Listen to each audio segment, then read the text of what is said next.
부동산 금융시장의 이런 불안 요인을 없애기 위해서 금융당국이 대응에 나섰습니다.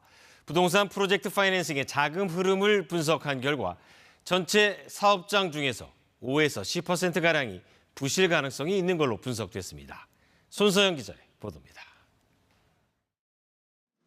고금리 고물가가 길어지는 상황에서 사업성이 떨어지는 PF 사업장은 정리해야 한다고 정부는 설명했습니다. PF 부실에 과도한 누적과 이어는 정상 사업장까지 자금 공급 경색을 초래할 수 있고 본 PF 전환이 안 됩니다. 그죠? 공사 착공이 지연되면 2, 3년 후에 그 국민의 주거 문제인 그 부동산 공급의 위축까지 이어질 우려가 있고 어떤 사업장이 정리 대상인지 기준은 구체적으로 제시했습니다. 사업성 평가 기준을 3단계에서 4단계로 세분화했고 특히 최하위 부실 우려 사업장은 대출액의 75%까지 충당금을 쌓도록 했습니다.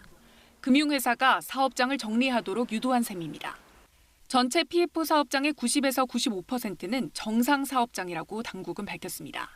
바꿔 말하면 230조 원 규모의 전체 부동산 PF 대출 가운데 최대 23조 원가량은 구조조정 물량으로 나올 수 있다는 뜻입니다. 은행과 보험업권 중심으로 최대 5조 원의 자금을 조성해 이런 정리 과정에서 나오는 부실 채권을 사들이고 유동성이 부족한 곳에 자금도 투입합니다. 그 금액이 다 집행이 될 수 있을지도 확신을 하기 어려운데 그래도 공경매에 이제 물량이 쏟아져 나왔을 때 물량을 소화하는 데는 좀 도움은 될 수 있을 것 같습니다. 살릴 수 있는 사업장에는 더 적극적으로 자금을 지원합니다. 금융당국은 금융회사가 PF 사업장에 신규 자금을 투입하는 경우 자산 건전성을 더 양호한 등급으로 분류할 수 있도록 허용하겠다고 밝혔습니다. KBS 뉴스 손서영입니다. 네, 이 내용을 취재한 경제부 손서영 기자와 함께 더 자세히 알아보도록 하겠습니다. 손 기자, 자 과연 시장에서는 어느 사업장이 그러면 부실 판정을 받을 것인가 이거에 가장 관심이 집중되고 있는 것 같습니다. 네, 오늘 브리핑에 나선 금융위원회 당국자는 경매나 공매로 나오는 물량에 대해 전체 PF 대출의 2에서 3% 정도로 예상한다고 말했습니다. 액수로 따지면 6조 원 안팎인데요.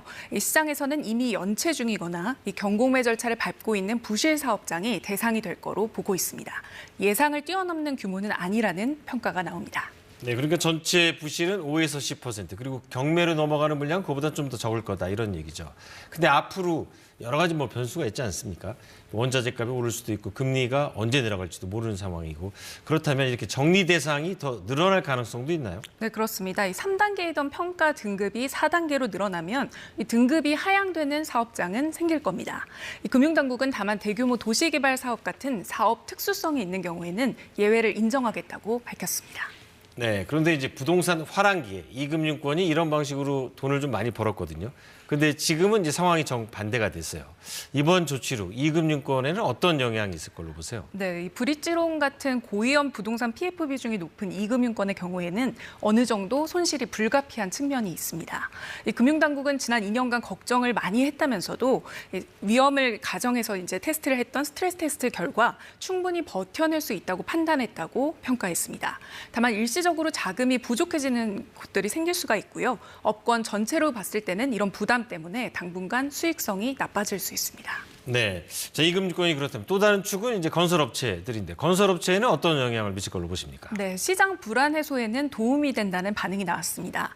다만 만기 연장 횟수 같은 이런 획일적인 기준으로 하다 보면은 양호한 사업장까지 정리 대상에 포함되지 않을까 우려하는 의견도 나왔습니다. 이 금융당국은 일부 사업장이 이렇게 경공매로 나와서 땅값이 떨어지면 분양가도 내려가면서 좀 시장에 활기가 돌 걸로 기대를 하고 있지만 업계에서는 이 PF 시장이 회복되려면 부동산 경기가 살아야 한다고 봅니다. 이를 위한 마중물, 그러니까 수요를 늘리기 위한 대책도 좀 포함됐으면 하는데 이번에 그런 부분이 좀 빠진 점은 아쉬운 점으로 지적됐습니다. 네, 손서영 기자 잘 들었습니다.